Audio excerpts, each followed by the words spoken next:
Bonsoir, chers amis de la 3e année secondaire. Une nouvelle séance pour vous, préparée sur la leçon numéro 10 et j'espère vraiment que notre travail vous plaira. Bonne année, bonne fête à tous ceux qui ont fêté Noël et on commence.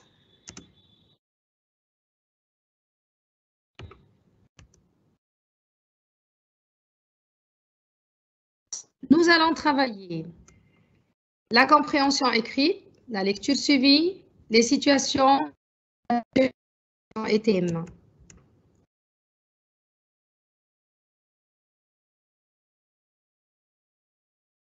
Madame Nermine, vous allez commencer la lecture.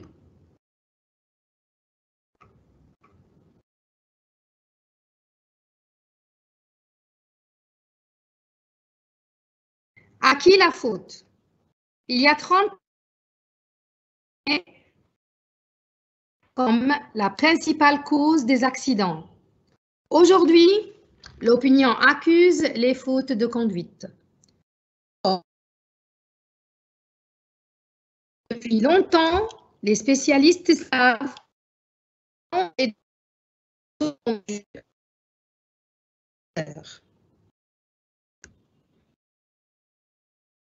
le verbe désigner, montrer ou indiquer. L'opinion, vous savez, c'est un avis, une opinion, un avis, c'est une manière de penser. C'est une action de conduire une voiture, c'est le nom.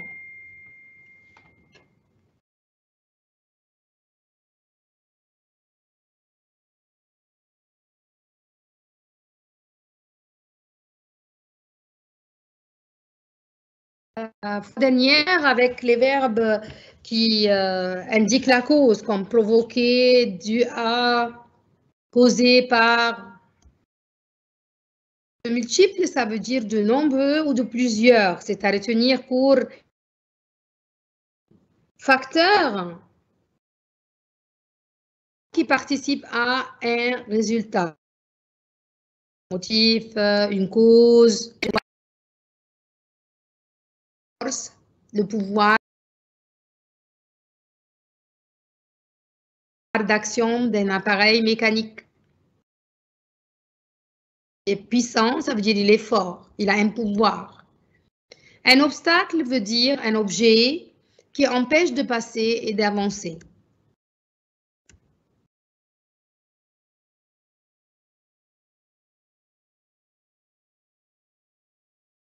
Accuser seulement l'automobiliste a donc pour conséquence de passer sous silence les raisons de son comportement. Par ailleurs, de cacher certaines vérités embarrassantes. Les services publics et les constructeurs automobiles n'ont pas intérêt à ce qu'on accuse les routes et les voitures. Elles sont pourtant, elles aussi, responsables. Du livre est tiré d'après Science et Vie, publié en août 2001.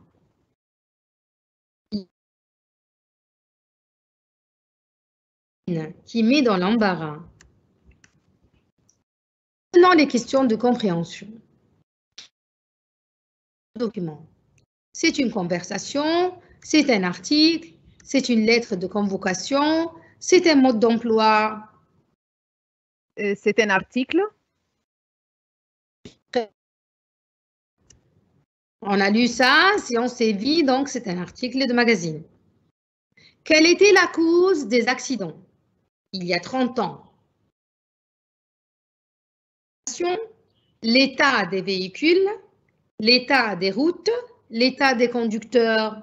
Quelle était la cause de ces accidents? Je crois que c'est l'état des routes.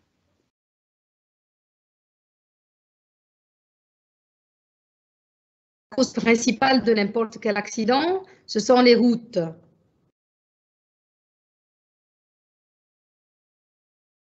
Qu'est-ce que l'opinion? Le mauvais état qui ne résout pas.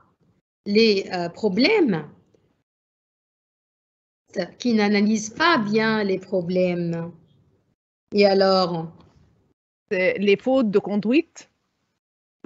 Oui, bien sûr. Très bien. Selon le contexte.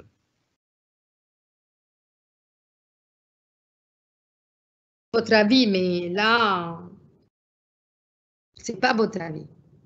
C'est Oui. dans le texte. À quoi est dû un accident d'après les spécialistes? L'état du conducteur, le poids de la voiture, la vitesse et le type de route, tout ce qui précède et en plus les conditions météo et la présence d'un obstacle. Je crois que c'est le numéro D. C'est tout ce qui précède. Oui. Voilà. Beaucoup de causes mènent à l'accident. Très bien. Vous référez au texte, c'est pas à notre intelligence personnelle. Oui. Pourquoi accuse-t-on seulement les automobilistes des accidents de la route? Pour cacher certaines vérités embarrassantes, car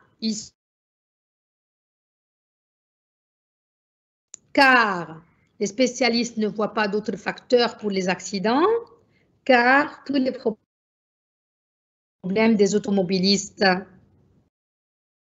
Je crois que c'est pour cacher certaines vérités embarrassantes, comme c'est indiqué dans la compréhension. Maintenant, le synonyme de désigner, souligner, indiquer, négliger, supprimer. C'est indiqué.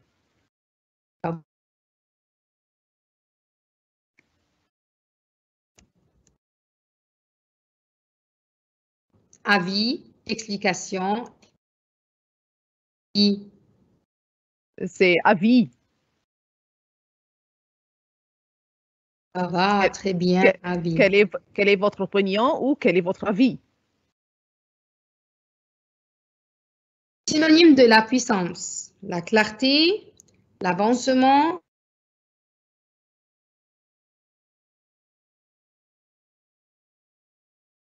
La puissance, on a dit quelqu'un qui est puissant. Je crois que quelqu'un c'est la force, comme vous avez dit, en lisant la compréhension. Oui. Les synonymes d'embarrassant, gênant, ambigu, sombre, honteux.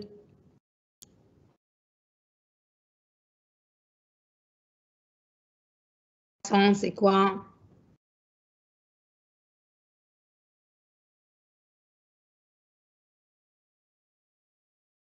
Je crois que c'est la gênant. L'antonyme de puissance, le contraire de puissance, faiblesse, liberté, possibilité, virtualité.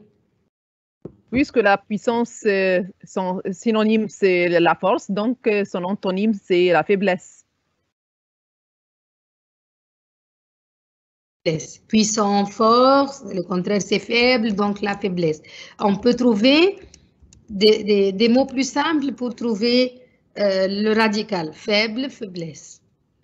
L'antonyme d'embarrassant. Stable, aisé, pénible, pratique. Nous avons dit que son synonyme, c'est gênant, alors son antonyme, alors je crois que c'est aisé, quelque chose de facile, qui ne gêne pas. Aisé aussi. Mais ici, dans le contexte, c'est aisé, qui est plus à l'aise, qui n'est pas.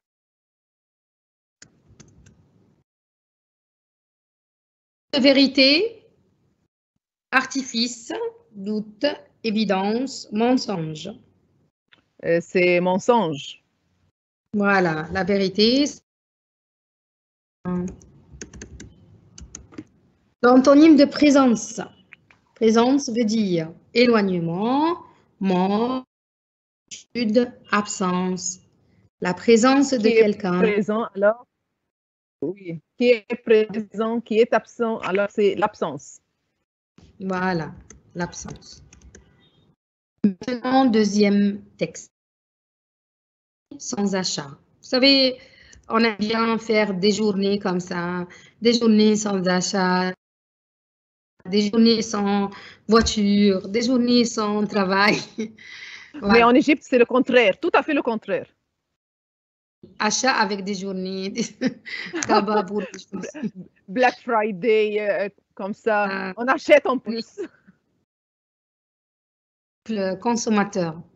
On est vraiment un cadeau pour n'importe quelle production. Oui. Journée sans tabac pour sensibiliser les fumeurs au danger de la cigarette.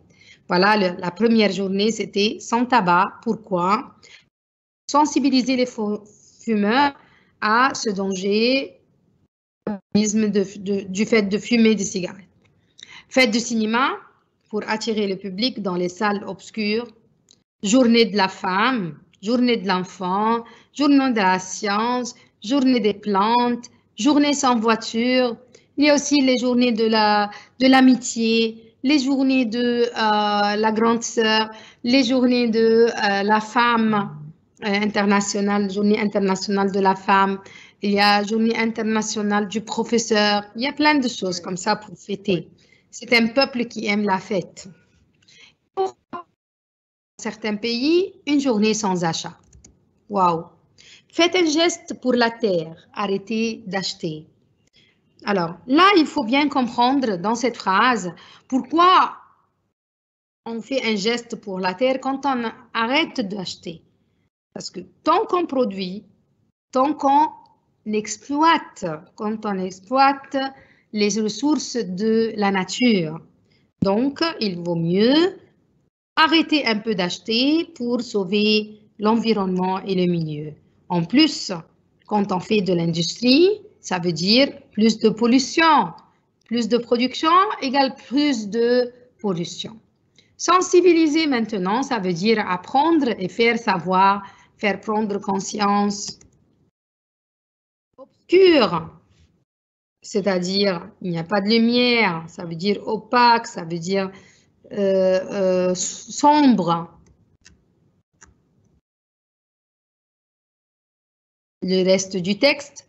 Vendredi, des associations de consommateurs d'une quinzaine de pays appellent à une journée sans achat pour dénoncer une société de consommation devenue hors de contrôle dans les pays riches et sensibiliser le public à ses conséquences écologiques. Donc, l'objectif, c'est d'arrêter d'acheter pour sensibiliser les gens, pour dénoncer, pour dire non, on ne va pas acheter tout cela. Association, ça veut dire groupe de personnes qui ont le même intérêt. Consommateur, personnes qui achètent et utilisent des marchandises et des produits. Dénoncer veut dire critiquer, désigner comme coupable. Écologique, c'est qui respecte l'environnement et la nature. Ce jour de boycott, lancé au Canada en 1992 par un ex-publicitaire, est toujours organisé le lendemain de Thanksgiving, une période aux États-Unis. Cette journée est organisée le vendredi 24 aux États-Unis, au Canada, en Australie et en Finlande. Mais le Brésil et plusieurs pays d'Europe, Belgique, Royaume-Uni, Autriche, Pays-Bas, ont choisi de l'organiser le 25, car le Rash a lieu le samedi. Donc, il y a beaucoup de mots difficiles dans ce petit paragraphe. Il y a le mot boycott, et c'est un mot que vous devez retenir. C'est plutôt le refus d'avoir des relations, d'acheter certains produits. Par exemple, là, on va faire du boycott contre l'achat de la viande. Alors là, une journée sans viande peut-être. Alors là, on va dire non, on ne va pas acheter ça. On appelle ça boycott. Thanksgiving, c'est une fête nationale religieuse aux États-Unis, 4e jeudi de novembre. Le rush, c'est là quand un grand nombre de personnes s'engouffrent, vont vers un lieu ou un produit. D'accord? Par exemple, le début de solde, tout font le rush pour aller. Normalement, les gens en France, ils se précipitent à acheter le samedi, parce que c'est un jour de congé et toujours il y a des soldes et de trucs comme ça. L'objectif est d'appeler les consommateurs à marquer un temps d'arrêt dans leurs achats pour réfléchir à ce qu'implique le toujours plus. C'est quoi le mot toujours plus? Pourquoi on veut toujours plus? Agriculture et pêche intensive, épuisement des ressources en eau et en énergie, mode de production industrielle utilisant des produits toxiques, émissions croissantes de déchets. Donc, voilà beaucoup de choses qui peuvent influencer la société. Ce texte est tiré de Midi Libre, apparu le 21 novembre 2000. Impliquer, ça veut dire entraîner quelqu'un dans une affaire, le faire participer à quelque chose, le rendre responsable. Émission veut dire un programme, ce qui est transmis par la radio ou la télé. Croissante, qui croît, qui grandit et qui va en augmentant. Les déchets, ce qui reste et que l'on ne peut ni utiliser ni consommer. Maintenant, quel est le titre de ce texte? Journée sans tabac, journée sans achat, journée sans shopping, journée sans production. C'est journée sans achat. Journée. Très bien. À quelle date est organisée la journée sans achat? Le vendredi 24, le samedi 25, le 21 novembre, le vendredi 24 et le samedi 25. Je crois que c'est numéro D, premièrement parce que la question, il s'agit d'un pluriel ici. Alors, je dois avoir 2 dates au minimum. Et selon le contexte, il y a des pays qui le fêtent le 24 et d'autres qui le fêtent le 25. Nommez quelques pays qui organisent cette journée. Les États-Unis, le Canada et l'Autriche, l'Australie, l'Égypte et les Pays-Bas, les États-Unis, le Maroc et l'Espagne, la Belgique, la Finlande et l'Argentine. Je crois que c'est numéro A parce que les autres réponses contiennent des pays qui ne sont pas cités dans le contexte. C'est numéro A. Très bien. Trouvez dans le texte les objectifs de cette journée. Inciter les consommateurs à augmenter leurs achats, inciter le consommateur à diminuer leurs achats, inciter le consommateur à arrêter leurs achats pour un certain temps, inciter les consommateurs à trouver des solutions pour l'augmentation des prix. Il y a des petites nuances ici. Je crois que c'est numéro C, qu'ils arrêtent leurs achats pour un certain temps seulement. Oui, bien sûr. Je ne peux pas les arrêter pour toujours. Pas, hein? On aura besoin d'autre chose.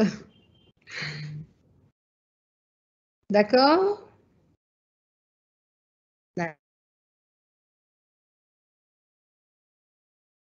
Maintenant, question 5. Quels sont les points négatifs de la croissance de la consommation? L'agriculture et pêche intensive, l'utilisation des produits toxiques dans les modes de production industrielle, l'épuisement des ressources en eau et en énergie, toutes les conséquences précédentes.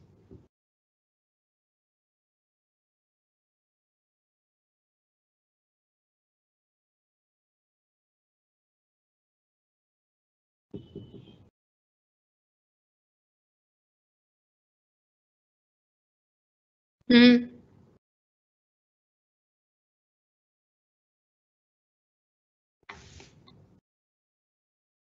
Alors, on a dit dans le texte tout ce qui a été dans les numéros A, B et C.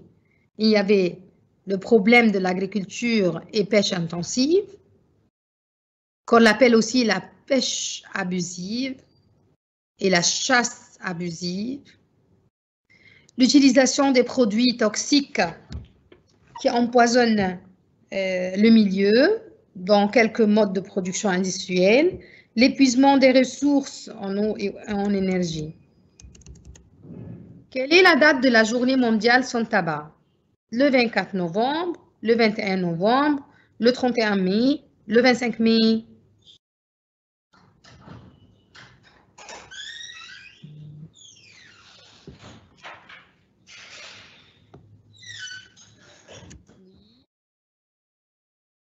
Voilà, le 31 mai.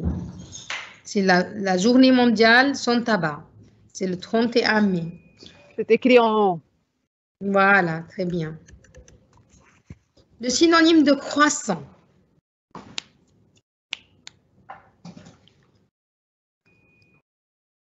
Dégradant. Gros, grandissant, supérieur. C'est grandissant. Très bien. Le synonyme de sensibiliser. Apprendre, enseigner, expliquer, réviser. C'est apprendre. Bien. Sensibiliser quelqu'un, c'est lui apprendre quelque chose, l'informer de Oui. quelque chose. On peut trouver aussi le mot informer, c'est juste aussi. Renseigner, Oui. c'est juste aussi. Le synonyme de dénoncer. Dénoncer, ça veut dire non, je n'accepte pas. Ça veut dire dévoiler, ça veut dire accuser, ça veut dire confirmer, ça veut dire rapporter. Je crois que ici, selon le contexte, c'est accuser. Oui, très bien, c'est accuser. Synonyme de mot arrêter, bloquer, interdire, cesser, finir. C'est cesser, oui. Très bien.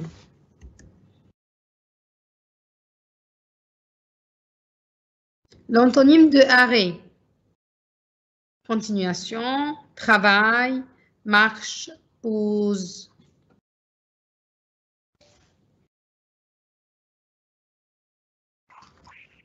C'est continuation.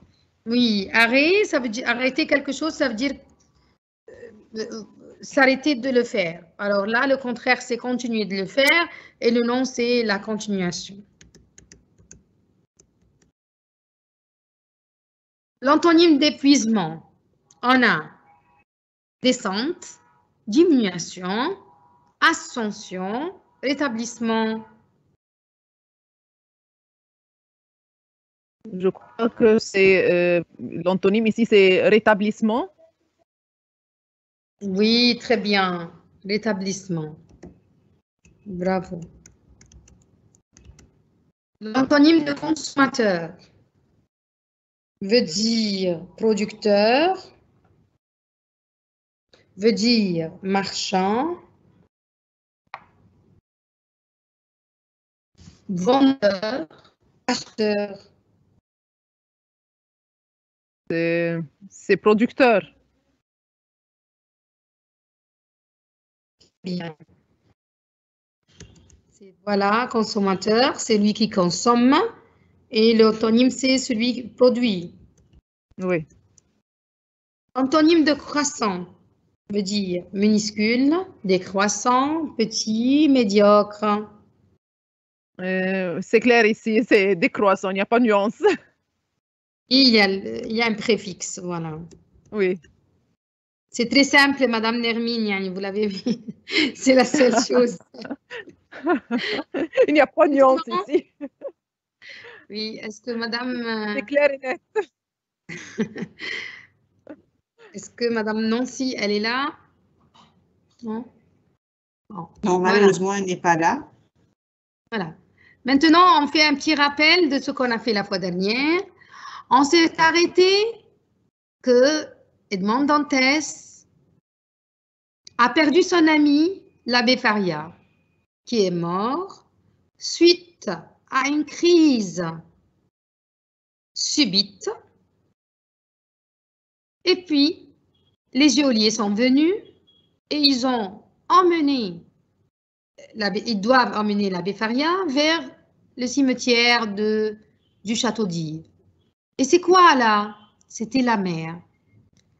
À un moment donné, Edmond Dantès a pensé se suicider.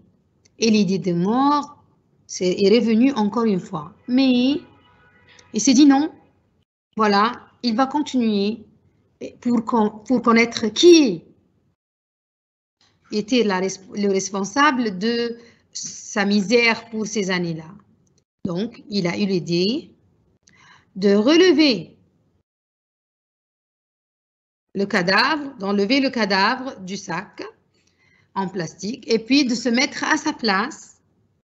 Et il a dû mettre son ami, l'abbé Faria, dans sa cellule. À un moment, il devait aller, il pensait seulement que, voilà, il va quitter le château d'Yves. Et c'est vrai, il s'est enfui. On l'a lancé dans la mer, comme une flèche dans l'eau glacée. Il a rejoint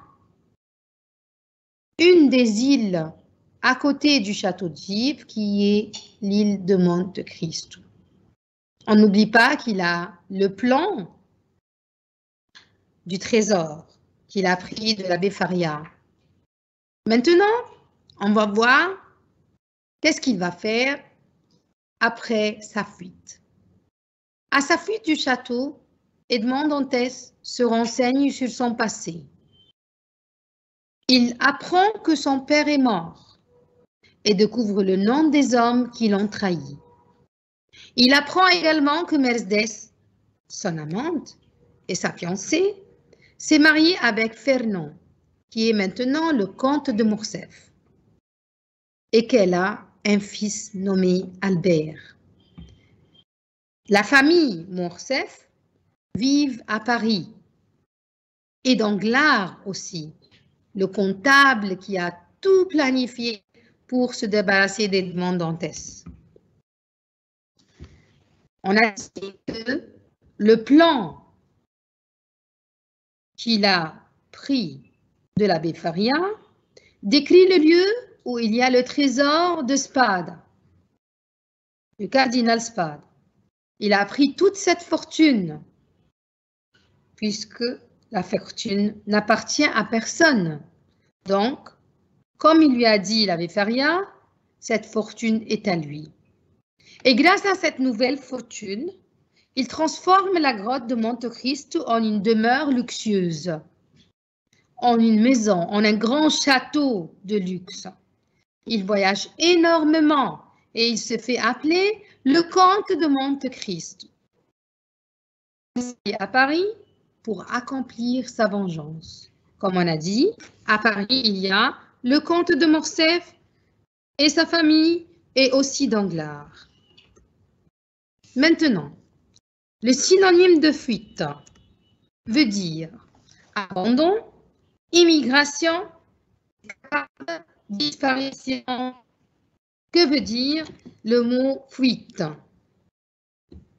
C'est escapade. Oui, très bien, escapade. Le synonyme de se renseigner.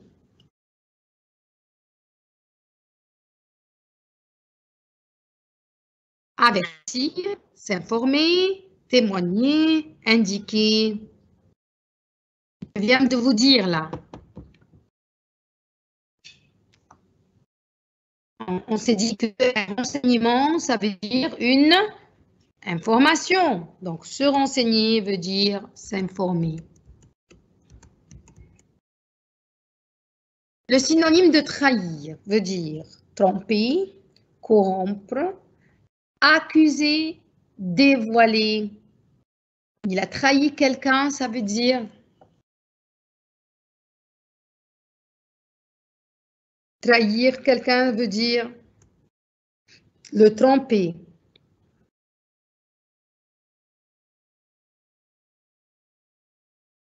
Le synonyme de fortune, des biens, du bonheur, du destin, du patrimoine.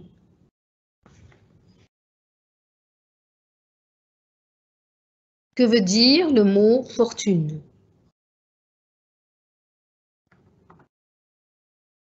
On a dit, fortune, ça veut dire de l'argent, beaucoup d'argent, un trésor.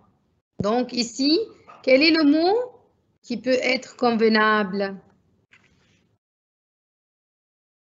Des biens, des biens. Et ici, des biens veut dire de l'argent. Le mot fortune peut être aussi un sort, un destin. D'accord? Mais le synonyme de demeure, une demeure, ça veut dire un abri, une résidence, un cachot, une cave. C'est une résidence. Le synonyme de luxueux veut dire ambitieux, magnifique, confortable, somptueux. C'est somptueux. Voilà. Du luxe, ça veut dire quelque chose de riche.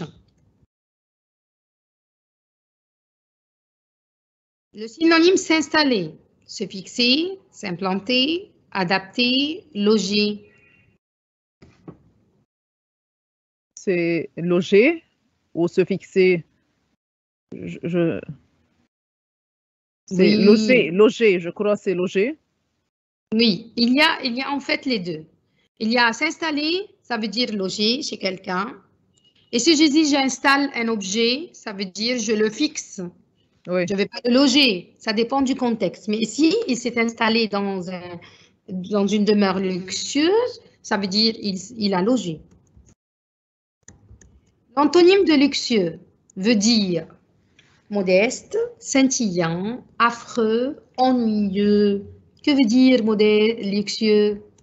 C'est ce qui est très riche, somptueux, Voilà. comme Alors, nous avons dit. Oui, le contraire, c'est modeste, c'est humble. Oui.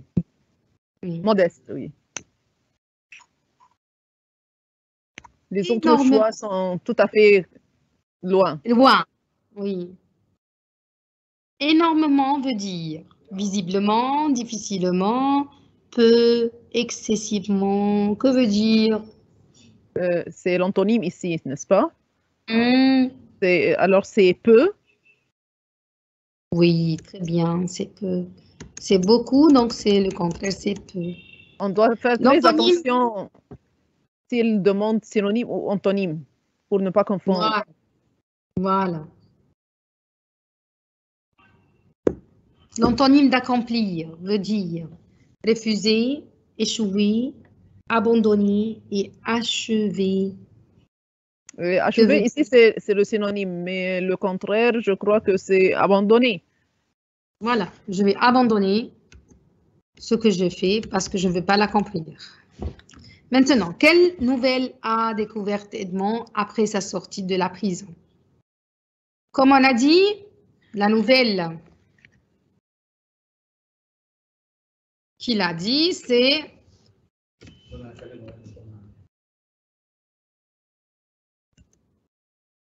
le fait de connaître les hommes qui l'ont trahi, la mort de son père, le mariage de Mercedes et Fernand, qui est devenu le comte de Morcerf, et leur logement à Paris où se trouve Danglars aussi. Toutes les nouvelles concernant ses ennemis. Ils vivent à Paris ou vit aussi Danglars? D'après la phrase, pourquoi Edmond veut-il s'installer à Paris? Comme on veut dire, voilà, c'est clair, il veut se venger. Parce qu'il a découvert que Danglars est l'un des traîtres qui l'ont mis en prison. Il veut donc s'y installer pour se venger de lui, pour être à côté de ses ennemis et accomplir sa vengeance. Où réside Edmond et quel surnom s'est fait et pourquoi? Comme on a dit, il réside dans la grotte qu'il a aménagée et il l'a transformée en une demeure luxueuse. Et c'est pourquoi il s'est fait nommer le comte de Monte Cristo, là où se trouve la grotte. Maintenant, qui est Albert de Morcerf? C'est le fils de Mercedes et de Fernand. Arrivons maintenant aux situations qui demandent un peu de patience et de compréhension des phrases. Si vous voulez convaincre des jeunes de cesser de fumer, vous ferez une campagne de sensibilisation en faveur du tabagisme. Vous ferez une journée sans drogue. Vous ferez une conférence anti-tabagisme. Vous punirez les jeunes qui fument. Qu'est-ce que vous allez faire?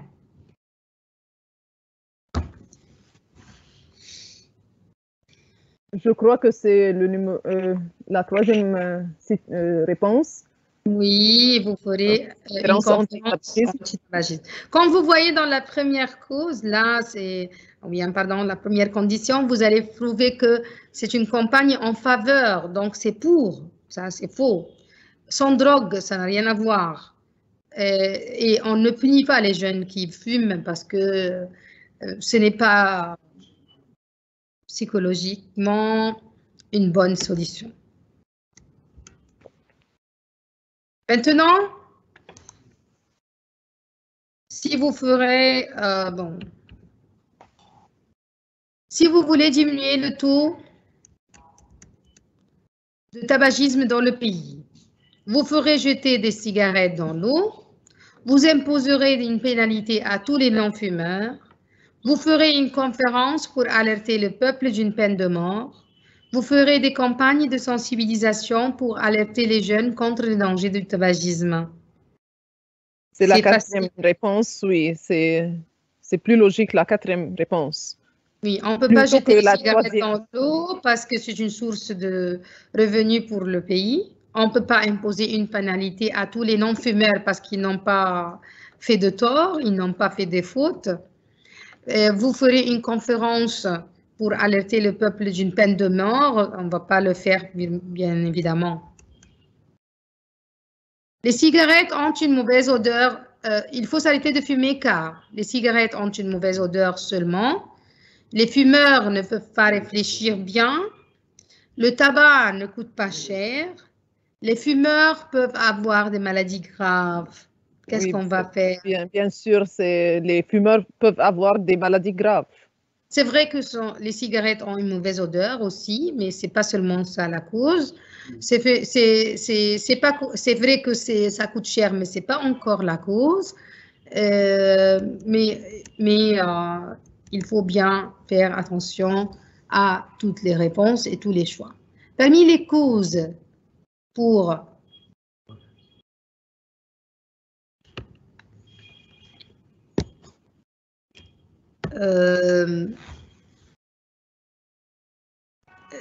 ce qu'on a mis en place une journée, pour lesquelles on a mis en place une journée sans tabac, c'est le fait de gagner de l'argent de cette manifestation, diffuser l'événement à la télé, convaincre les jeunes qu'ils peuvent renoncer à cette pratique nuisible, faire la publicité pour le tabac et ses bienfaits. C'est convaincre les jeunes qu'ils peuvent renoncer à cette pratique nuisible. Voilà. Ce n'est pas le fait de gagner de l'argent comme donation pour une manifestation, ni le fait de faire de la pub à la télé, ni le fait de faire une pub pour le tabac et ses bienfaits, mais c'est plutôt pour convaincre les jeunes en dialoguant avec eux qu'ils ne peuvent pas des dangers du tabac.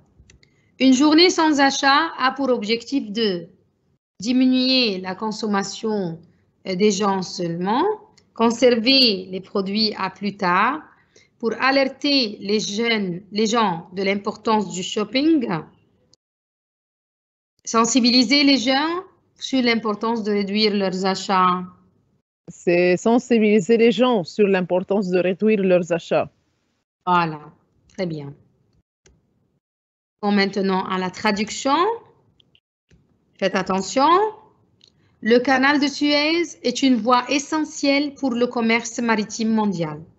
Il permet de relier les grands ports d'Asie et d'Europe en réduisant le trajet de 6000 km. Qu'est-ce qu'on va faire? Le canal de Suez, vous savez. Oui, madame. C'est connaître Suisse, c'est facile. Voie ici, c'est طريق. Oui. Commerce maritime, commerce c'est تجارة. maritime بحرية mondiale عالمية. Alors c'est التجارة البحرية العالمية. relier يصل. port مواني. réduisant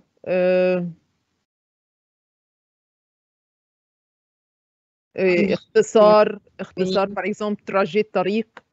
Oui, c'est bien. suite. Alors, إن قناة السويس هي الطريق الرئيسي للتجارة البحرية العالمية، فهي تصل بين أكبر موانئ آسيا وأوروبا عن طريق اختصار 6000 كيلومتر من الطريق. تبنت السلطات المصرية فكرة إزالة الدعم الاجتماعي عن العائلات التي بها أكثر من طفلين، وذلك للحد من الانفجار السكاني. Bon. تبنت ici, c'est... Je ne sais pas, est-ce qu'on peut dire adopter?